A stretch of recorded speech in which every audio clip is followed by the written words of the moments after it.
Fermeture des pharmacies de 8h à 15h, c'est le plan d'action établi par les professionnels du secteur. Une décision qui fait suite au double meurtre à Ndioum de 2 des leurs. L'ordre des pharmaciens a fait face cet après-midi à la presse. Nous y reviendrons certainement en cours de journal. Je vous le disais en titre, c'est parti pour le Salon international des mines. Durant 2 jours, les professionnels du secteur vont réfléchir sur les enjeux du secteur minier. Pour cette 4e édition, le thème retenu est le secteur minier, levier de développement territorial. L'industrie minière sénégalaise se développe de jour en jour et a une contribution significative dans l'économie nationale. Le Premier ministre affirme qu'avec le nouveau code minier, le partenariat gagnant-gagnant va se renforcer. Les précisions de Ndeye Fatim Lo. Les mines sont des ressources naturelles dont l'exploitation pose problème. Toutefois, une évolution positive a été notée dans ce secteur. Il reste le premier contributeur à l'économie et au budget de l'État. En 2014, un total de 101 milliards 249 millions de francs CFA, soit 92,7% des recettes budgétaires du secteur, proviennent en effet du sous-secteur extractif, suivi du sous-secteur pétrolier avec une contribution totale de 8 milliards. Avec la loi portant sur le code minier adoptée le 30 octobre dernier, 3 mesures ont été prises pour que le secteur minier soit un levier de développement territorial. Un demi-point du chiffre d'affaires de tout le secteur confondu qui va au fonds d'appui aux collectivités locales. 20% de tout ce que l'État tire du secteur minier qui va au fonds d'appui et de péréquation destiné aux collectivités locales. Et enfin, un fonds de réhabilitation des sites miniers qui est alimenté par les permis d'exploitation. Ces mesures vont permettre de renforcer le partenariat gagnant-gagnant entre l'État, le secteur privé et les populations. Avec pour finalité une contribution plus significative du secteur des mines au développement local, de manière à créer un environnement qui assure un équilibre entre la nécessité de mettre en place des mesures incitatives pour attirer, sécuriser et rentabiliser les investissements et la nécessité de prendre davantage en compte les intérêts stratégiques de l'État et des populations. Ce salon international des mines va réunir durant 2 jours tous les acteurs et professionnels du secteur afin d'avoir une réflexion sur les enjeux liés au secteur minier pour que l'exploitation de ces ressources profite aux différents pays ainsi qu'à leur population. Restons dans le chapitre économique. Le Sénégal sera le premier pays d'Afrique à démarrer la phase pilote de la nouvelle méthodologie d'évaluation des systèmes de passation MAPS, un projet qui consiste à revoir les services de marché public à travers le monde. Les acteurs du secteur confient que des innovations majeures vont naître de cette nouvelle démarche qui s'inscrit en parfaite adéquation avec la vision du chef de l'État. Adiara Sissé nous en dit un peu plus. Essentiel dans la prestation de services publics, de la bonne gouvernance et d'une économie durable. Les marchés publics sont devenus essentiels pour la bonne marche des États. Ces derniers dépensent environ 12 à 20% de leur PIB afin de renforcer leur système de passation, leur permettant d'atteindre des résultats concrets et durables pour bâtir des institutions efficaces. Fort de ce constat, la méthodologie d'évaluation des systèmes de passation est venue à point nommé comme une piste de solution. L'organisation des marchés publics obéit à une dynamique. Elle ne peut pas être figée. Par conséquent, il est tout à fait normal que de temps en temps, tous ceux qui sont des acteurs dans ce domaine puissent se retrouver pour pouvoir réfléchir sur comment évoluer par rapport à l'évolution du temps. Que nous soyons beaucoup plus rapides, beaucoup plus efficients et beaucoup plus efficaces. Une nouvelle version de la MAPS qui sera plus que bénéfique pour des pays comme le Sénégal, qui pour rappel est le seul pays africain choisi pour la phase pilote. Le nouveau projet du MAPS va mettre l'accent un peu sur des leviers importants. Comment faire des marchés publics un instrument de développement économique et social? Que ça ne soit plus seulement une question de procédure. Les procédures, elles sont bonnes, il faut les avoir et il faut les respecter. Mais au-delà des procédures, il faut absolument que les marchés publics puissent constituer un levier de développement. Les contraintes budgétaires notées dans certains pays africains empêchent, selon les acteurs du secteur, d'améliorer la qualité de la dépense publique, car ces recettes ne sont pas souvent utilisées à bon escient. Ainsi, la mise en œuvre de ce projet permettra de revoir ces réformes de la meilleure manière. Ouverture ce mardi des concertations nationales sur l'initiative du centenaire de l'avenir du travail. Le président de l'Organisation des travailleurs de l'Afrique de l'Ouest indique que ce cadre d'échange permettra de faire le bilan du vécu des organisations et de formuler des solutions afin de renforcer leur travail auprès des populations. La manifestation a été présidée par le ministre du Travail et du Dialogue social. C'était en présence de Louis Tinasanya. En perspective du centenaire de l'Organisation internationale du travail, le Bureau international du travail et le ministère du Travail et du Dialogue social offrent un cadre de réflexion où les préoccupations actuelles du monde du travail et toutes les perspectives allant dans le sens du renforcement des relations professionnelles mondiales y sont discutées au bénéfice de tous les acteurs. L'idée est de faire l'examen de la gouvernance du travail. Les concertations, les discussions et les échanges doivent se poursuivre à tous les niveaux pour que sur toutes les questions thématiques qui engagent le pays, que l'on puisse discuter. C'est pourquoi aujourd'hui, on procède à ce lancement. Et cette initiative, nous l'avons développée avec le Bureau international du travail. C'est donc un ensemble de thématiques sur lesquelles notre pays va engager la réflexion. Une initiative saluée par le président de l'Organisation des travailleurs de l'Afrique de l'Ouest, selon Mme Bassak, il est important de valoriser le rôle de chacun et chacune. Les initiatives qui sont prises et qui visent à initier dans des formes d'action pour faire d'abord le bilan du vécu, jeter un coup de projecteur sur ce qu'a été notre dialogue social au niveau de notre pays, mais également ouvrir des perspectives pour le futur et faire des propositions concrètes à l'effet d'améliorer les relations. Je crois que nous sommes dans des enceintes dans lesquelles le tripartisme a une autorité incontestable. Notons que l'Organisation mondiale du travail va célébrer ses 100 années d'existence en 2019 pour remplir ses missions et objectifs fondamentaux de justice sociale et de progrès économique. L'OIT s'appuie sur 3 organes principaux, la CIT, le CA et le BIT, qui reflètent le profil de sa structure tripartite.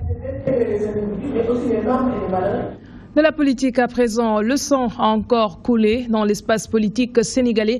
Le siège de l'APR a été le théâtre d'incidents entre jeunes de la Kogère et Nervi.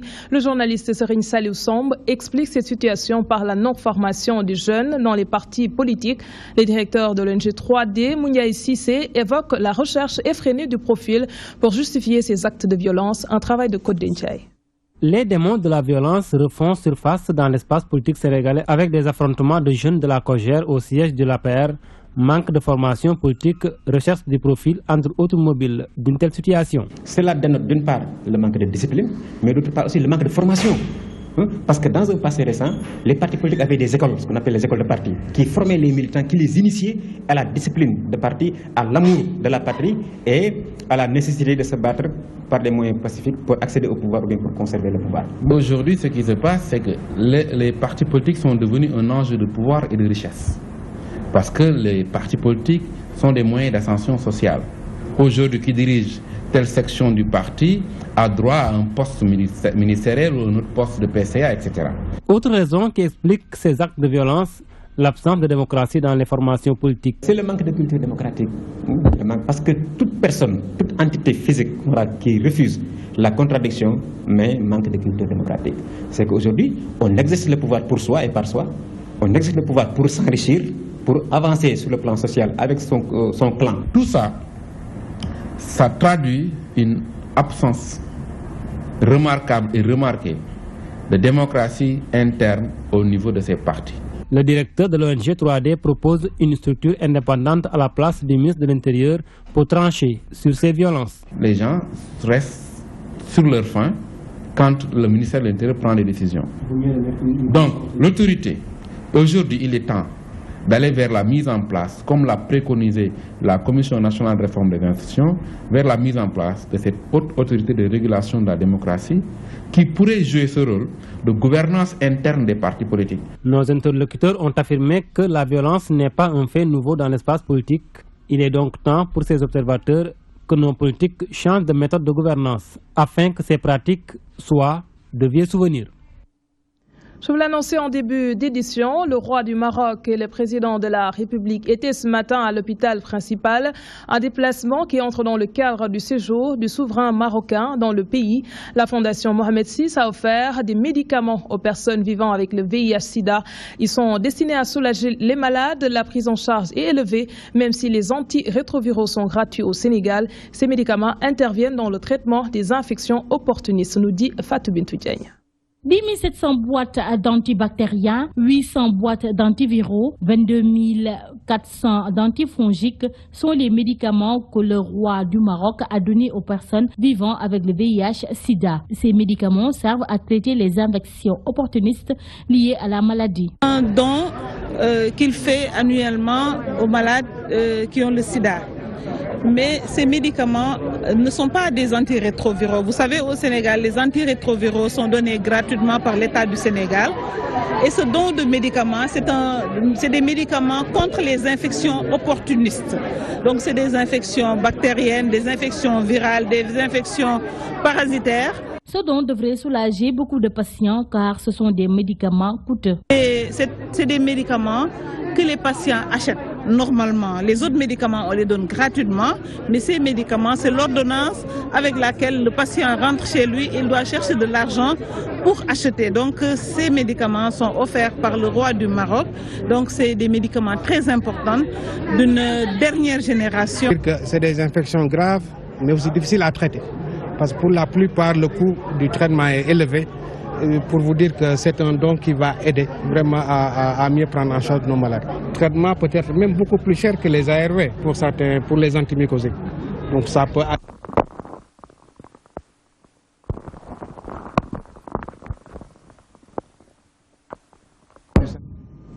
Nous nous excusons pour cet élément. Arrêtons-nous à la visite du roi Mohamed VI à Dakar. Les Marocains de la rue Mohamed V en centre-ville expriment toute leur fierté et satisfaction.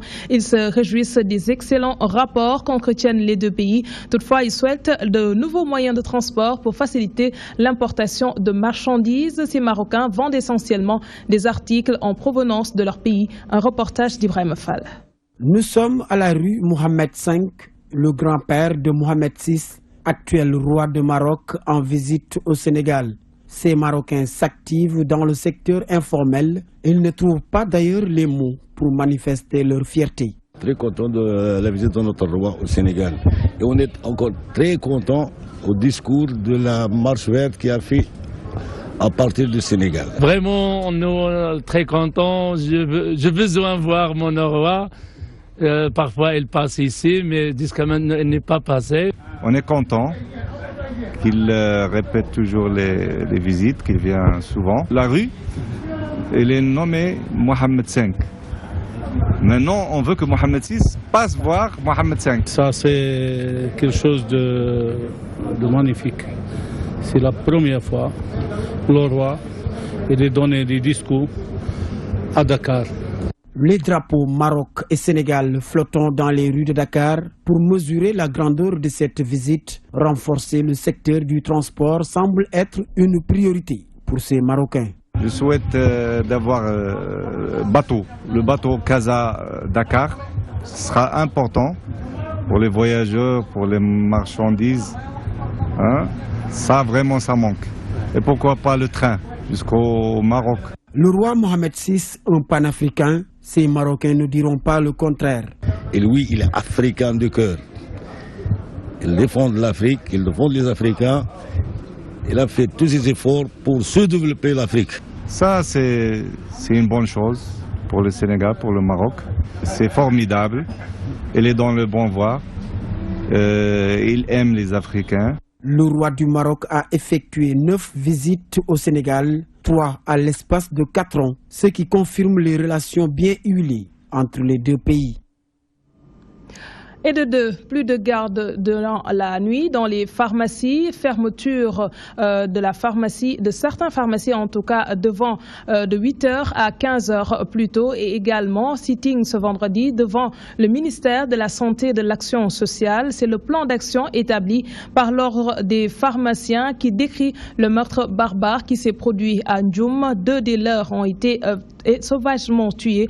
Voilà, j'y arrive. Ibrahim Fall a pris part à la conférence de presse de cet après-midi. Une kyrielle de décision des pharmaciens du Sénégal, ceci pour manifester leur courroux suite au meurtre de 2 des leurs à Ndioum. Suite à cet événement douloureux, la profession pharmaceutique dans son ensemble décide ce jour d'appeler tous les pharmaciens à suspendre les gardes de nuit jusqu'à nouvel ordre, de convier tous les pharmaciens de Dakar avec leurs employés à un sitting devant le ministère de la Santé et de l'Action sociale le vendredi 11 novembre 2016 à 9 h en blouse blanche. Et au niveau des régions, un sitting des pharmaciens au niveau de leur gouvernance respective, toujours ce même vendredi 11 novembre à partir de 9 h.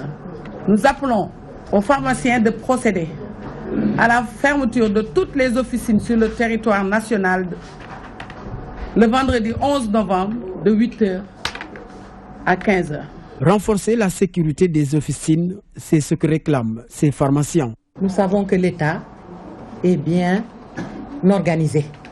Il y a un ministère de l'Intérieur, comme il y a un ministère de la Santé. Nous demandons au ministère de l'Intérieur de renforcer les rotations à défaut d'avoir un policier devant chaque officine de garde. Nous le disons clairement, nous voulons qu'on augmente la sécurité.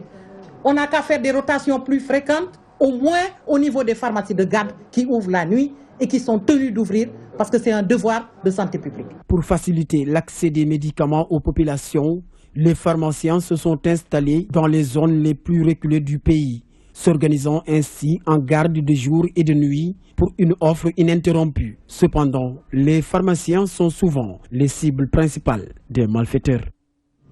Ibrahim Fall, ce double meurtre à Ndioum écœure plus d'un. Le crime serait-il banalisé par bon nombre de personnes dans ce pays? Beaucoup soutiennent qu'il y a lieu d'appliquer des sanctions dissuasives. Apprentis et chauffeurs disent être les plus exposés. L'imam Ka appelle la population à plus de tolérance. Le sujet est signé Adja Antadia. Il ne se passe presque pas 2 à 3 jours sans que l'on entende parler de meurtre. Le plus inquiétant, ce sont les mobiles qui sont anodins et les circonstances des crimes. Les apprentis chauffeurs interpellés pensent qu'ils sont les plus exposés. Vraiment, nous avons peur de ce qui se passe dans la vie. Surtout nous les apprentis, on est plus en sécurité. Si vous faites le constat, vous vous rendrez compte que les clients sont toujours à l'origine des disputes. Parfois, nous subissons des menaces venant des apprentis. Un client peut vous demander de s'arrêter et là, vous dépassez un petit peu l'arrêt et bonjour les dégâts. Les apprentis, de même que les chauffeurs, sont souvent en train de se disputer. Le témoignage de ce jeune homme l'atteste. On n'est pas sur la même longueur d'onde que les apprentis. Nous, les clients, nous ne sommes pas respectés par ces apprentis. Et ces derniers n'ont pas le savoir-faire. Meurtre par machette, couteau ou balle, la situation devient inquiétante selon ce jeune homme. Quelqu'un a tué son prochain à cause de 300 francs CFA lors d'un match de football. Il est resté toute la journée à chercher ce gars-là, mais finalement il l'a tué. À cause de 300 francs, c'est inadmissible. Il est temps que les gens revoient leur comportement pour ne pas avoir de regrets, nous dit Imam Ka. Arriverait un moment où une personne ne peut tuer son prochain. Et je peux vous garantir que la drogue est à l'origine de tous ces dégâts. Donc c'est le moment d'apprendre à pardonner. Non seulement les cas d'agression, de cambriolage et de violence se multiplient, mais aussi des meurtres en Syrie sont notés depuis quelque temps. Et comme le dit l'adage, mieux vaut prévenir que guérir. Les apprentis invitent l'État à tourner le regard vers eux. Allons à Saint-Louis. Les producteurs de riz dans la vallée du fleuve Sénégal sont inquiets. 432 000 tonnes de riz invendus sont stockées dans leurs magasins. Ils invitent les autorités du pays à trouver une solution immédiate à ce problème. Ces producteurs indiquent qu'ils sont en mesure de doubler l'année prochaine leur production. La correspondance de Gambi Diagne. Des dizaines de milliers de tonnes de riz sont en souffrance dans la vallée du fleuve Sénégal au moment où la campagne hivernale s'apprête à livrer ses dernières récoltes dans les tout prochains jours. Aujourd'hui, nous sommes à près de 3000 tonnes de paddy au niveau sur place que vous voyez là. Et dans ce stock-là, nous avons des stocks au niveau de magasins extérieurs.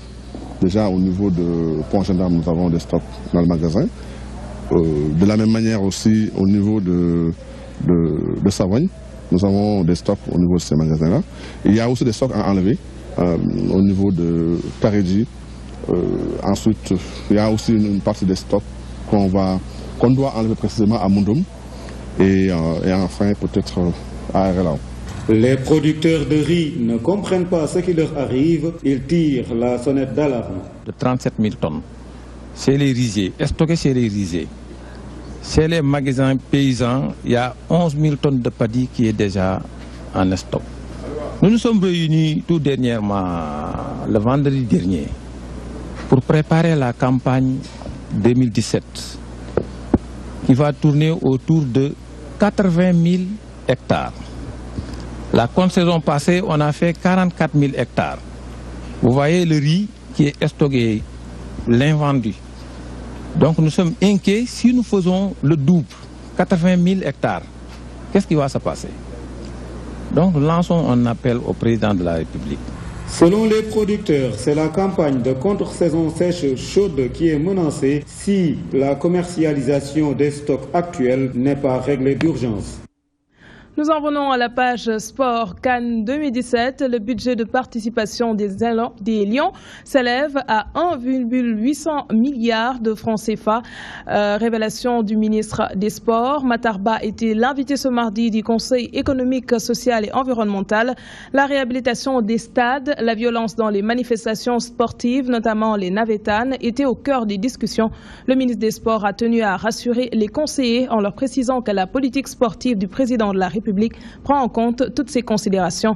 Les détails avec Ababakar Sadir Top.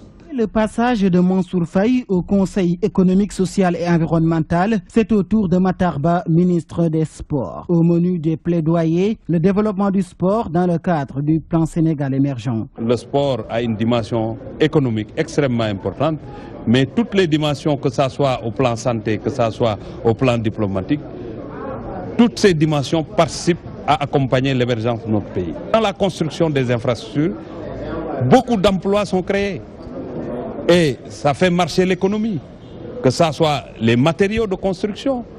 Donc on ne peut pas aujourd'hui occulter la place du sport. Le ministre révèle que le budget du sport cette année est de 17 milliards. De ce montant est exclu les 1,8 milliards alloués à la préparation de la Coupe d'Afrique des Nations. De mémoire, je pense qu'il y a de cela quelques années auparavant, personne n'aurait pensé que le ministère des Sports pouvait avoir un budget qui dépasse 17 milliards. Ce budget n'a rien à voir avec le budget de la Coupe d'Afrique des Nations. La violence, un phénomène qui gangrène le milieu du sport. Pour Matar Ba, ce fléau est un fait social qu'il faut bannir. La violence doit être combattue sous toutes ses formes. On ne peut pas cautionner de la violence. Mais il ne faut pas prendre la violence et coller ça au secteur sportif. Parce qu'en réalité, tous les jours, il y a des agressions. Le Conseil économique, social et environnemental, dans son rôle d'adoption de conseils motivés, va accueillir prochainement le ministre Ali Ngouille Ndiaye. Afrique du Sud, Sénégal, les Lions veulent rester dans leur dynamique de victoire. Ils ont effectué ce mardi leur premier galop d'entraînement en terre sud-africaine. Un match comptant pour la seconde journée des éliminatoires du Mondial 2018. Le groupe est au complet. Écoutons le capitaine des Lions, Cheikhou Kouyaté. Après avoir fait 11 heures de vol, là maintenant il faut remercier le bon Dieu. On est arrivé sain et sauf à Johannesburg.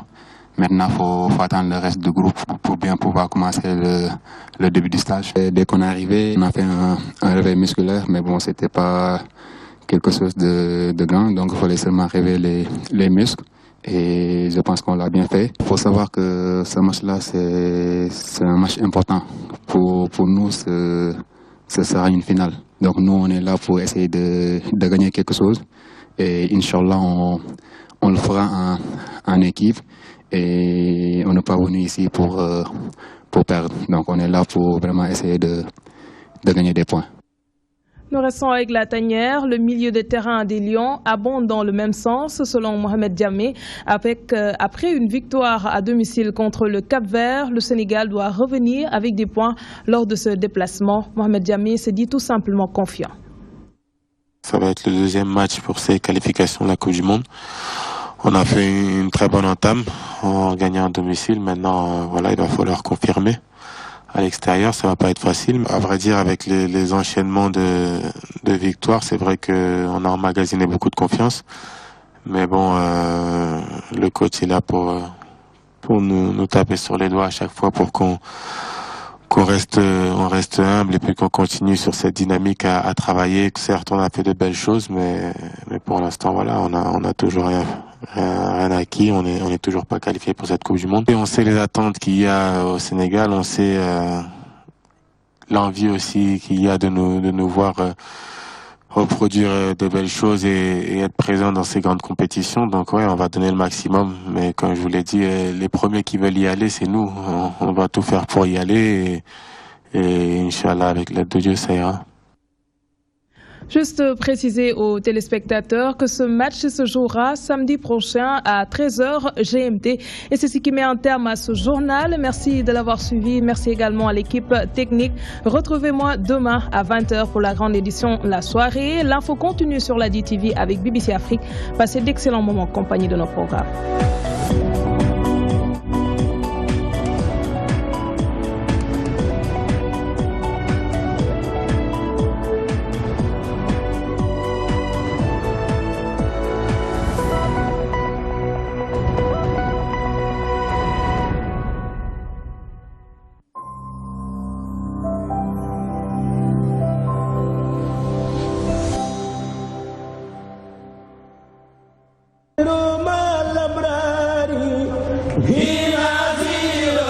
Magal Touba édition 2016 ñepp fabu feux ni ila Touba seen télévision DTV ni kenn du ko fa jitu nam ko defé won daaw nu ko raw la ko noré and ak yeen ren dilé liko tambalé ben fan ci wéru safar ba 18 safar di bisub magal gi waye ginaaw magal gi DTV dana ko samp ay bangasam te Toubaam ci ay plateau spécial ay reportage waye tamit ay documentaire and ko ay boromi xam-xam yu xam lol tare xam mouridiya ngir waxtane Cheikh Ahmadou Bamba Khadim Rasoul akub liggéeyam kon bokk yi bu ngeen bëggee dundu dëgg-dëgg magal Touba édition 2016 nga nekk ci réew mi mbàcc bitim réew àndal ak télévision DTV dara du leen ci wumpu magal Touba 2016 fii la ci seen télévision DTV.